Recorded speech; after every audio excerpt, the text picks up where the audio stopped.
Assalamualaikum warahmatullahi wabarakatuh. Salam sejahtera untuk kita semua. Saya yakin banyak dari kalian yang nonton video ini pasti pernah nyesel kenapa nggak dengar ini lebih awal.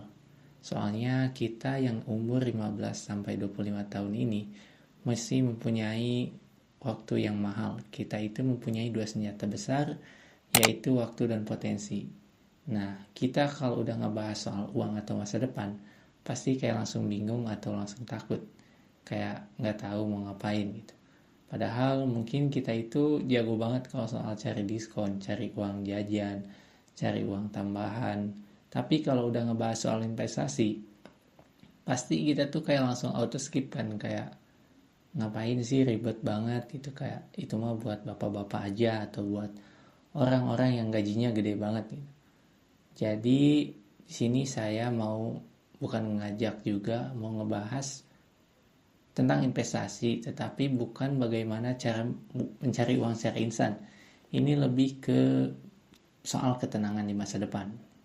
So, perkenalkan, nama saya Abdul Robi Kertasasmita. Saya mau menjelaskan tentang pentingnya berinvestasi sedari muda untuk masa depan. Langsung dari dasarnya aja. Jadi apa sih itu investasi? Kita lupain dulu definisi ribet tentang investasi dari buku-buku atau teori ekonomi. Coba bayangin kita sedang bercocok tanam. Nah, kita itu misalkan punya benih ya. Benihnya gitu kita diamin. Pasti benih itu akan busuk dan gak jadi apa-apa. Nah, sama halnya dengan uang yang kita punya, jika kita diamin aja di rekening kita, pasti nilainya akan turun atau tergerus dengan inflasi, di mana nilai dari uang tersebut itu turun meskipun jumlahnya sama. Nah, beda halnya jika si benih yang kita punya tadi itu kita tanam, kita rawat, kita siram tiap hari, pasti suatu saat itu akan tumbuh menjadi pohon yang besar yang mungkin akan berbuah dan buahnya dapat kita manfaatkan. Itu yang dinamakan keuntungan. Nah, di sini itu bukan soal bagaimana cara kita mencari uang secara cepat atau instan gitu. Jadi investasi itu apa sih intinya investasi? Investasi itu simpelnya menunda kesenangan kecil kita saat ini untuk kesenangan yang lebih besar di masa depan. Biar kalian gak bingung, mari saya kasih tahu beberapa jenis investasi yang mudah buat kalian. Yang pertama itu ada reksadana. Reksadana itu simpelnya kita punya uang, kita titipin ke manajer investasi. Mereka yang ngelola, kita cuman dapetin untungnya aja langsung sesuai di perjanjian awal. Misalkan dalam setahun itu kita dikasih keuntungan 5-7% gitu. Nah udah kayak gitu.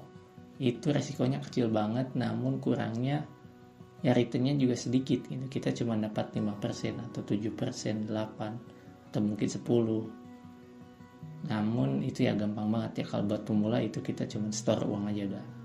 Terus yang kedua itu ada emas. Nah yang ini yang paling stabil dan cenderung naik harganya dari tahun ke tahun. Ini juga sangat cocok buat kalian yang mau investasi buat jangka panjang gitu. Kalian cuma tinggal beli emas aja, kalian simpen, setahun 2 tahun kemudian kalian kalau butuh uangnya tinggal kalian jual karena likuiditasnya juga gampang. Terus yang ketiga ada saham. Nah yang ini yang paling potensial dan paling menantang. Soalnya kita jadi sedikit memiliki bagian dari suatu perusahaan gitu. Ini sangat potensi, cuman resikonya juga sangat tinggi. Jadi buat kalian kalau mau terjun ke dunia saham, lebih baik kalian pelajari dulu ilmunya, jangan langsung main masuk-masuk aja. Selain itu ada juga investasi di bidang properti, tanah, bangunan, ataupun kripto. Dan lebih jauh dari itu ada satu investasi yang paling penting, yaitu investasi kepada diri kita sendiri. Bisa dengan menambah skill atau apapun itulah ya. Mungkin kita bahas lagi di lain waktu. Nah, terus kenapa sih ini tuh penting banget buat kita, khususnya Gen Z atau milenial yang masih muda-muda? Soalnya kita itu ditungguin sama 2 bahaya besar. Yang pertama itu adalah indeks literasi keuangan kita itu masih 0 besar.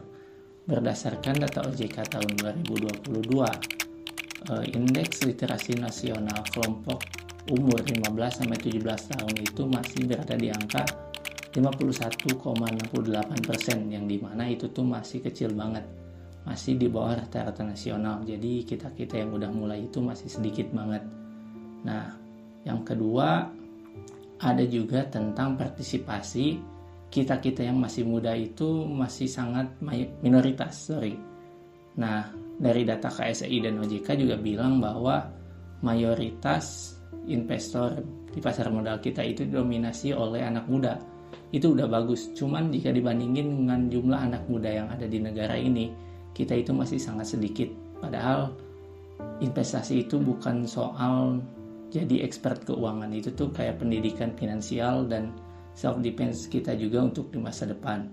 Nah, selain itu yang akan membantu kita di masa depan tentang sulitnya biaya hidup, biaya kuliah, biaya apapun itu adalah tentang bagaimana cara kita mengelola uang kita di luar rekening kita, supaya uang itu akan tetap menghasilkan meskipun kita tidak bekerja. Bahkan mungkin saat sedang kita tidur pun uang itu bisa menghasilkan untuk kita.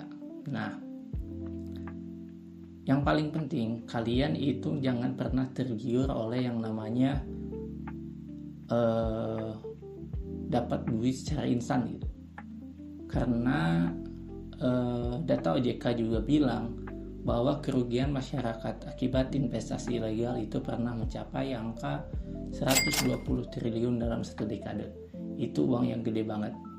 Uang masyarakat hilang begitu aja karena ketamakan dan kurangnya ilmu pengetahuan. So, buat kalian tetap harus belajar ilmunya baru kalian terjun ke dunia investasi. Terus, investasi itu bukan soal seberapa besar kita menginvestasikan uang kita atau uang yang kita punya, tapi seberapa cepat kita terjun ke dunia tersebut. Soalnya kata buku di Psychology of Money juga bilang bahwa investasi itu 80% psikologi dan 20% ilmu.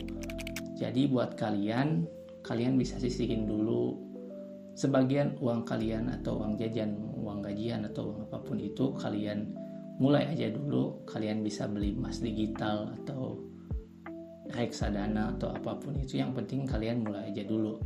Nggak apa-apa rugi, karena untung rugi itu biasa. Yang penting saat kalian rugi itu kalian bisa dapetin ilmu dari kerugian tersebut. Nah, investasi di sini itu bukan soal gaya-gayaan ya. Investasi itu tentang masa depan. Soalnya 10 tahun masa depan yang akan datang itu ditentukan dengan keputusan yang kita ambil hari ini. Jadi buat kalian langsung aja coba, kalian mulai aja dulu. Soalnya Sultan Syahir pernah bilang kalau hidup yang tidak pernah dipertaruhkan tidak akan pernah dimenangkan. Atau anak investor biasanya mengubahnya sedikit menjadi sesuatu yang tidak pernah dipertaruhkan, atau uang yang tidak pernah dipertaruhkan tidak akan pernah menjadi apa-apa. Tentunya buat kalian, ayo terjun, karena kalian punya satu-satunya hal penting, yaitu waktu yang gak dipunyai investor-investor senior saat ini yang sudah terjun. Jadi ya tetap semangat. Terima kasih.